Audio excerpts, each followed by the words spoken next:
Hey guys, I'm back with another video, and this one has loads of nostalgia in it. As you can see by the title, we're going to count down my personal favorite facts that I've used throughout my fact series on this channel. These were so amazing to me back when I found them out so long ago that I thought they all deserved a re-mention. A lot of you have actually asked me to do this too, so let's get it started. Number 10. When you first climb down into the stronghold of security, you'll find a dead adventurer's body laying there. The hat that he's wearing is the same hat that Link wears during the Legend of Zelda games.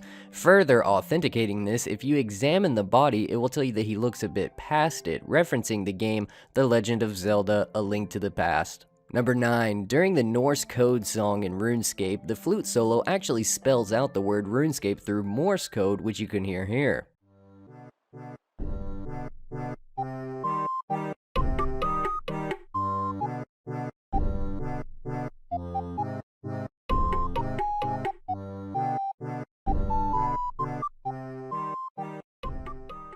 This was also confirmed on the popular TV show White Collar on episode 9 of season 2 by one of the main characters named Mozzie. Check this out. Sounds could correspond to numbers, wavelengths. Paula's discovery of hidden music in the Last Supper. RuneScape's encoded flute solo. Don't forget close encounter. Number 8. Here's 2 screenshots from RuneScape Classic when membership was first released. Back then, Andrew Gower, the creator of RuneScape, literally had to private message players in-game who paid for membership, asking them to log out so that he could edit their player saved files to grant them membership for when they log back in. Number 7. You can actually pick up the blue party hat located inside Draenor Bank during the Wise Old Man cutscene when he robs it. This is done by performing a personalized area force teleport or path hack to actually place your character within the map where the actual cutscene takes place. If you try trading the party hat after the cutscene is over, it will tell you that that item isn't tradable, and it will further ask you to send a bug report to Jagex telling them how you got that hat. Number 6. Even when your run energy is not toggled, when you press your control key on your keyboard and then click somewhere on the game, you will begin to run. Not a lot of people know about this, but it's a faster method of running if you ever find yourself in a tough spot where time isn't on your side. Number 5. The skeleton and warrior often seen during the old times of RuneScape that held the high and low detail signs actually do have names. The skeleton's name is Crunchy and the warrior's name is Tim. Sadly, they're not used much in RuneScape anymore, but there were loads of wallpapers back in the day that featured their characters. Before they held the detail signs, these guys were actually their predecessors, and unfortunately, they were never given names. Number 4. In RuneScape Classic, down in the Dwarven Mine, if you look a little bit past the wall, you'll see a blue dot on the map that you can't get to. Blue dots on the map in RuneScape Classic represent objects like this table and torch you see around my player.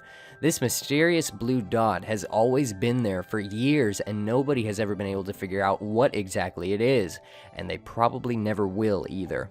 Number 3. Speaking of RuneScape Classic, this picture that you're seeing here is the oldest surviving picture of what RuneScape Classic used to look like. As you can see here, the font is different on the stat menu.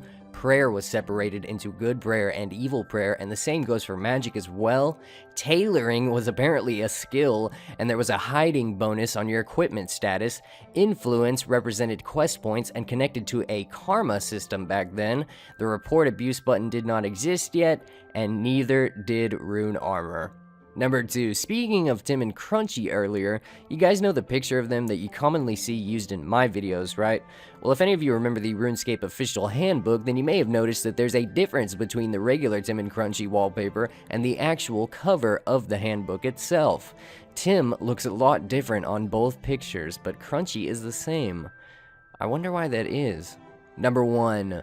Okay, so this was the very first number 1 fact that I ever used in a video. And if you guys recall that watched it, there was actually a pretty gross foot picture along with this fact. I did that because I figured nobody would ever watch my videos, but it turned out that I was wrong, and I got so many messages of people telling me that they threw up because of it. Anyway, onto the fact. Have you ever wondered why zombies drop fishing bait?